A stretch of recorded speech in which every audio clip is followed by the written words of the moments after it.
This movie kind of deals with Mort and his bucket list. What is something on your bucket list? Maybe the highest point, or maybe something realistic. What is something on your bucket list? Making more films.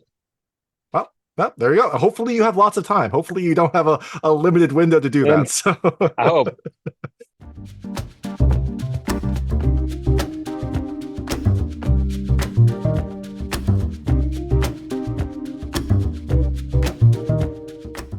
Hey everyone, it's David Stark from Watcher Pass, and today I'm talking to writer-director Daniel Andre about Running on Empty, which is coming to theaters on August 9th, 2024. I'm going to talk to him right now, and while you're watching, if you can like and subscribe to this channel, that would be fantastic. Helps out a lot. Thank you. Thanks so much for joining me today. I've got Daniel Andre, the writer and director of Running on Empty, which is coming to theaters on August 9th, 2024. It is a rom-com that looks at the idea of what happens if you know when you're going to die. Is that going to change your perspective? I imagine it probably would. It has a really good concept, a fantastic cast, and some really meaty, dramatic moments. I was really excited to talk to you, and thanks so much for joining me. Yeah, thanks for having me. Of course. So, first question. What horrible event in your life made you think of this movie, made you come up with this concept? It's funny. I've actually, so having to, kind of answer all these questions, it actually brought up something that is much more relevant to this story that I did not know even when I was writing it. And it is that I guess the traumatic experience was when I was 10 years old. I went to my grandfather passed, and we went to New Jersey. We went to his funeral, and during the wake, my mother and I went up to the casket, and she held his hand for a moment, and I just remember thinking of how weird and unnatural this was, and that wasn't my grandfather. That wasn't the person I remembered. And if you believe he moved on or whatever, but that wasn't it. And so we have this whole like taboo thing in our society with death, and it's very hidden, from plain view. But yet at the same time, then we have like these weird rituals like wakes and funerals that are kind of traumatic and horrifying. And if, what if any other way would there be to do this? And a few years before I wrote the script, I came across what they call extreme funerals. And essentially it's a real thing. And in the film, Okay, they so call it that's adventure amazing. funerals. Yeah, and they look it up, and they have people playing cards or on a motorcycle. And as weird as it's funny how we think as a culture that that's so weird and that's so far out there. But at the same time, if you look at like the traditional funerals in our society, it's a lot worse, I think, or weirder, I guess. Yeah, no, and especially I like how I think maybe it's becoming more of a trend. Maybe it's just something I've noticed that people are turning funerals from like a sad moment into like a celebration of life, which is a nice way to look at it. And then extreme funeral sounds like an even, more interesting way to go about it. So Yeah, absolutely. And then there was, I think, an old joke I heard years ago from the stand-up comedian, and he was talking about, I don't even remember the stand-up, about how he didn't want to be in a casket and all of that. He's like, yeah, I want to throw a party, like put a drink in my hand and put me up in the corner of the room, and like that's how I want to go out, not in a box. yeah, So no, that I that's guess that's where it all came from. okay, interesting. That is, I mean, that is an interesting moment in your childhood that kind of stuck with you Yeah. until this film. So, what made you like sit down and actually write the story? It feels like, I'm just guessing here. It feels like this could be like a kind of maybe a COVID related thing, like maybe during COVID when we were Mm, all wondering about our mortality, this might have bubbled back up into your head. But, I'm curious to hear how this story then got from your deep trauma as a sure. kid to the page. Sure. So actually, I wrote it before COVID, but that's an interesting way of looking at it. I didn't think about that, and I can totally see like how that could come out of that. No, I sort of I sat down, and I moved back to LA in 2012 to focus just strictly on filmmaking. And it's such a big question, like, oh, what do I want my first film to be or be about? What kind of themes do you want to talk about? What style, what genre? And for me, aside from taking those sort of traumatic events or the ideas of death, which I think we all think about, and it's something that's so prevalent around us, but yet we don't really acknowledge it. So with that theme, I kind of drew from my inspirations of, I grew up, I've always leaned to sort of left of center type of filmmaking and filmmakers. And, just a few examples, Five Easy Pieces with Jack Nicholson, After Hours, Martin Scorsese, Punch Drunk Love, Paul Thomas Anderson. And so I wanted to do something that was sort of around that. Charlie Kaufman is another big influence of mine. And I wanted to do something that sort of encapsulates sort of that stuff stylistically and tonally. And this is kind of what came out.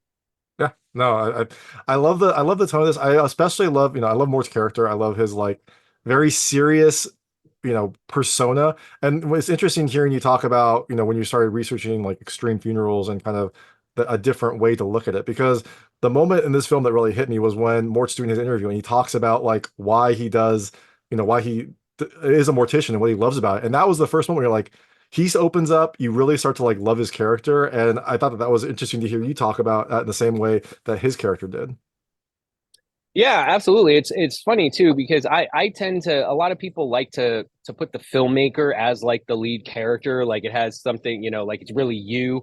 And I kind of try and stay away from that. I actually try to purposefully, especially in a first film, I don't want the main character to have anything to do with me. I want to sort of make something totally different.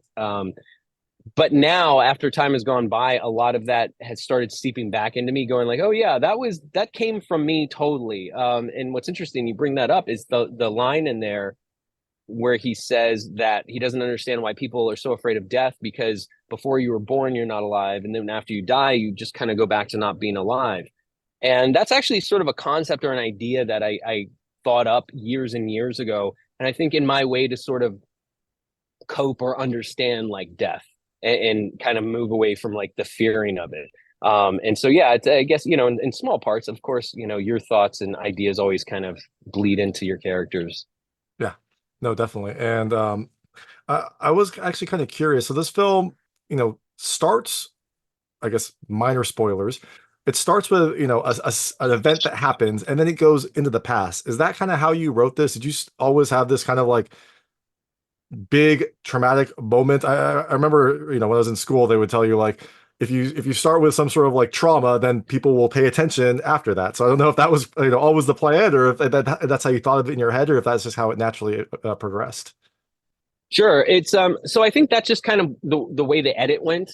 A lot of it was pacing and time. There's actually a deleted scene which I would love to include someday, which was actually the kickoff of the film, which was sort of much more bizarre. And I can see why some people might not want to start the film off with that way. So it's interesting you say that, because originally it wasn't starting off that way.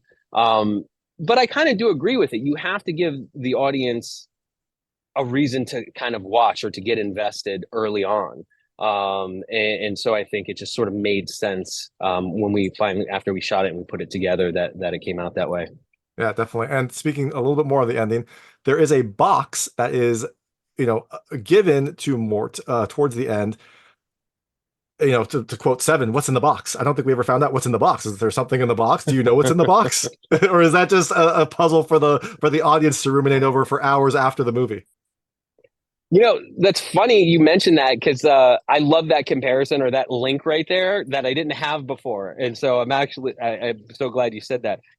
So that actually had something to do with another piece of dialogue earlier in the movie that didn't make the final cut. And so it just kind of stayed in there as a gift for the long plane ride. But I like your explanation way better. So I'm going to stick with that going forward. It's It's an yours. homage to Seven. Exactly. There we go. To the classic rom-com Seven. So I know we have limited time, so I'm going to switch to it's a lightning round. There's just lightweight questions about the film. I want to see how your personal experiences map to things in the movie. Feel free to skip any of them. I won't be offended, but I try to keep them very answerable. Okay. First question. This movie kind of deals with Mort and his bucket list. What is something on your bucket list? Maybe the highest point, or maybe something realistic. What is something on your bucket list? Making more films. Well, there you go. Hopefully you have lots of time. Hopefully you don't have a limited window to do that. And So I hope. um, this film also deals with Mort's job making, action funerals or extreme funerals. Uh, if you could have one, what would your extreme funeral be? I imagine it'd be you behind the camera, but I don't know. Maybe you have some other secret talent that you want people to see. I think I've already picked it, and it's in the film. I have a small cameo, where when Lucy is interviewing Keir, at the dating service, and she asks if he has pictures of the dead funerals, and I'm actually the first one in there, and I'm essentially it's credited as deceased movie critic. But I'm actually, yeah, it's the whole adventure funeral thing, and I'm sitting with 3D glasses watching a movie. So that would be pretty good. That would be fitting. That would be pretty good. And then also, it's a perfect theme for the funeral. Everyone could have popcorn. They could show a movie about your life. It kind of all Yeah, naturally flows in. Actually, I really like that. Maybe you should plan far in advance, but that's something to plan for the future. I'm jotting it down. And the last question: if you could know your death day, would you? Most likely, no. If it Yeah, was, if someone was gonna, if someone would give me a house in exchange for knowing it for some reason, then maybe. But no, I think I'm good with the whole natural thing. yeah. I think I thought about it too, and I was like, I What think about I would you? just be Yeah, too. I'd be too anxious, right? Like once you know that, then everything is like building towards that. And I liked Keir's viewpoint in the film. Like I thought that was the right viewpoint to have. I don't think I would have that viewpoint. I think I would just be like a nervous wreck and like, how do I stop this? How do I prevent this? Well, I'm not going to go outside today because who knows? That kind of stuff. So. yeah, yeah, absolutely. I think most people. I don't know. I would assume most people wouldn't want to know, but we'll see. I mean, with technology, I'm sure at some point we will know, and we'll deal with that horrible fate when it happens. Exactly. So the film is being released on August 9th, 2024. You're out promoting the film, getting the word out, letting people know. But you mentioned hopefully more movies on your bucket list after people see Running on Empty. Is there anything else in the works that you're working on? Anything they can look forward to? Yeah, two things I can mention right now. The first one is it's a project I've sort of been with for a little while now. I'm working with Lowell Tolhurst, who's one of the founding members of the band The Cure.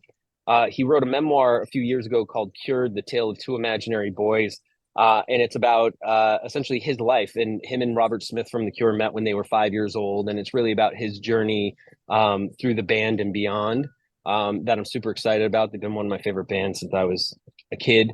And then the other one is actually we have a series in development based on Till Death Do Us Part, which is Tilda's dating service in the film. Oh, nice, nice. That would be perfect. I love seeing Yep. some of the videos. The little video at the end was really fun to see. So I'd like to see kind of more of that too. So. Yeah, absolutely. It's on the That's per way. that's perfect. Well, you can look for both of those in the future, but first check out Ryan on Empty coming to theaters on August 9th, 2024. This is writer director Daniel Andre. Thank you so much for your time. Thanks so much for having me.